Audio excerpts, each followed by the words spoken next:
आप सभी को नमस्कार। मैं रणधीर कुमार। बताए थे कि किस तरह की तरीके से पूरे सिलेबस को एक छोटे-छोटे टुकड़ों में बाँट के, छोटे-छोटे पार्ट्स में करके उसके हर सब्जेक्ट का जीएस के हर सब्जेक्ट को एक-एक चैप्टराइज़ेशन, एक-एक पार्ट्स का चैप्टराइज़ेशन करके आप कैसे उससे अपडेट कर सकते हैं और कैसे आप उसके बारे में जानेंगे कि पूरा हिस्ट्री सब्जेक्ट से रिलेटेड हिस्ट्री के बारे में आज आपको उसका चैप्टराइज़ेशन बताएँगे, कैसे आपको करना है। तो हिस्ट्री में चूँकि 3 पार्ट्स हैं, हम बताएँगे। ये हिस्ट्री में से जैसे देखा था हमने कि 20 से 25 क्वेश्चन आज हम एंशिएंट और मेडिवल हिस्ट्री का इस वीडियो में आपको हम चैप्टराइजेशन करके बताएंगे। तो आइए देखते तो आइए देखते हैं, हिस्ट्री देखते हैं। पहले हिस्ट्री में एंशिएंट देखते हैं। ये देखिए हमने पूरा घटना चक्र का ही जो प्रीवियस क्वेश्चन का की बुक है उसी को उठा के मैं आपको समझा रहा हूँ और आपको भी उसी को उठा के ऐसे ही याद कर लेना है। याद करने का तरीका कि बार बार इसको देखना है, रटना नहीं है। जैसे आप एक ही पहले सेलेक्ट करिए। पहले आपने एंशिएंट हिस्ट्री सेलेक्ट किया कि मुझे एंशिएंट हिस्ट्री थोड़ा अपने को टास्क देना है, क्योंकि ये बड़ी लिस्ट है तो कई बार आपको ऊब लग सकता है कि ऐसा कैसे याद करेंगे। तो एक एक पे जाना है आपको। सबसे पहले एंशिएंट में देखिए आपको 15 क्वेश्चन इसमें चैप्टर दिया हुआ है। तो इसको ऐसे ही पूरा इसका चैप्टर आपको बार बार देखना है। 2 मिनट भी नहीं लगेगा, 1 मिनट का काम है। कई बार देखा ऐसे चलते फिरते कुछ कर रहे हैं, पलट लिया, इसी तरह से याद कर जाना है आपको। तो सबसे पहले क्या करना है, हमने देखना है कि ये पहला क्वेश्चन क्या है, पाषाण काल।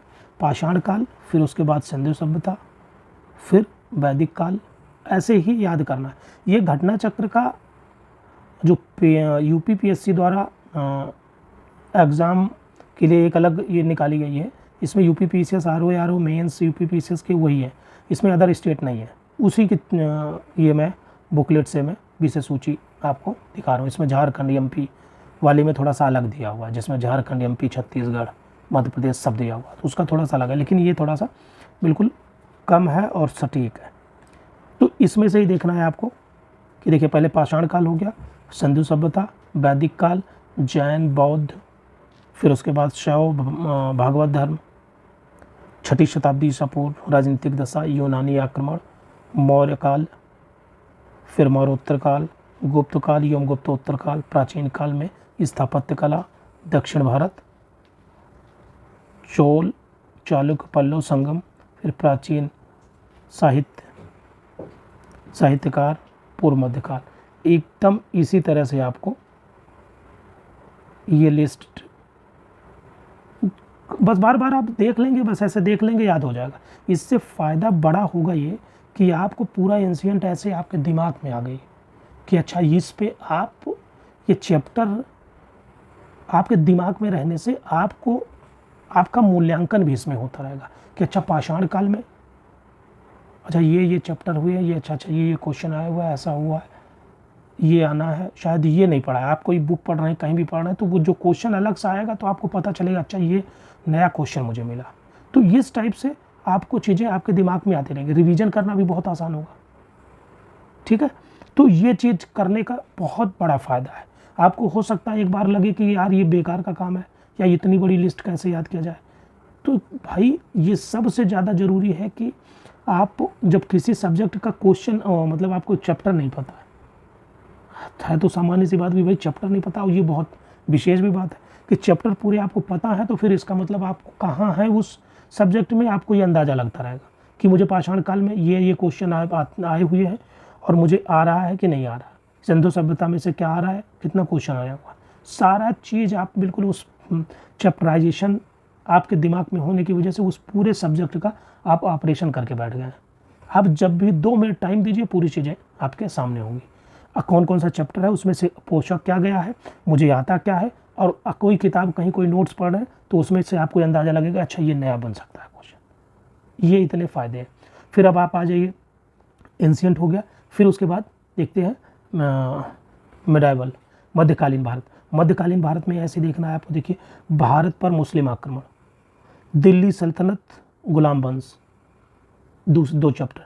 फिर खिलजी वंश, तुगलक वंश, लोधी वंश, विजयनगर साम्राज्य, ये हो गया दिल्ली सल्तनत प्रशासन, दिल्ली सल्तनत कला स्थापत्य, दिल्ली सल्तनत साहित्य, दिल्ली सल्तनत विविध, उत्तर भारत दक्कन एवं दक्कन के प्रांतीय राजवंश, भक्ति एवं सूफी आंदोलन, मुगल वंश। अब आ गया है मुगल वंश, ये दिल्ली सल्तनत यहाँ तक खत्म।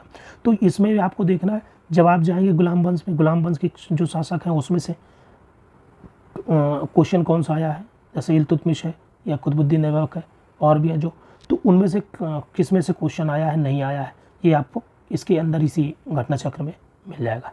फिर बार बार आ रहा है, तो और भी अगर उसमें से क्वेश्चन कहीं आप कोई नोट्स पढ़ रहे हैं तो मिलेगा, तो आपको लगा अच्छा ये चीज़ आई नहीं है, ये आ सकती है, ये अछूता है, अभी कमीशन ने इसको टच नहीं किया है, तो वो भी आपके दिमाग में अलग से सेट हो जाएगा। फिर खिलजी वंश देखा आपने, खिलजी वंश में जितने शासक हैं, कौन से शासक से ज़्यादा क्वेश्चन आ रहा है, बार बार आ रहा है या नहीं आ रहा है, तुगलक वंश से, सब ऐसे ही हो गया।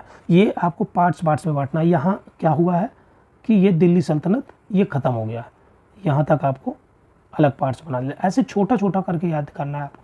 फिर यहाँ से क्या होता है, मुगल काल शुरू हुआ, तो मुगल काल एक अलग लिस्ट रखिएगा, मुगल काल, यहाँ तक की चीज़ें आपको याद हो जाएं 1 से 12 तक। फिर उसके बाद चीज़ें मुगल काल को अलग रखना। फिर मुगल वंश में आपको देखना है बाबर, हुमायूं एवं शेर शाह साथ में है। फिर उसके बाद अकबर है, जहांगीर है, शाहजहां है, औरंगजेब है, मुगल कालीन प्रशासन है, मुगल कालीन संगीत एवं चित्रकला है, मुगल कालीन साहित्य, मुगल काल विविध, सिख संप्रदाय, मराठा राज्य एवं संघ, मुगल साम्राज्य का विघटन, ये चीज़ हो गया। ये आपको ऐसे जैसे करके देखेंगे तो आपको लगेगा अरे कॉन्फिडेंस जगेगा एक कि पूरा मध्यकाल आपके हाथ में है, पूरा प्राचीन काल का इतिहास आपके हाथ में है, सारा चैप्टर पता होगा आपको, तो लगेगा कि मैं क्या जानता हूँ, क्या पूछ रहा है, कैसे पढ़ना है, सारी चीज़ें आपके हाथ में। ठीक है, ये चीज़ आपको याद रखना है। इसी तरह से अब आप देखिए इसमें और भी सब्जेक्ट में मैं आपको बताऊंगा। अब पहले मैं इतना ही, आज प्राचीन भारत का इतिहास हो गया और मध्यकालीन भारत का इतिहास। अगले वीडियो में हम आधुनिक भारत का इतिहास देखेंगे, फिर और भी सब्जेक्ट के बारे में बताएं। इस टाइप से आपको करते जाना है। अब आपको एक पैटर्न पता चल गया, हालांकि मैं बताऊंगा इसको लगातार, लेकिन आप अपने से भी करना स्टार्ट कर सकते हैं। तो ठीक है दोस्तों, आज इस वीडियो में इतना ही। नमस्कार।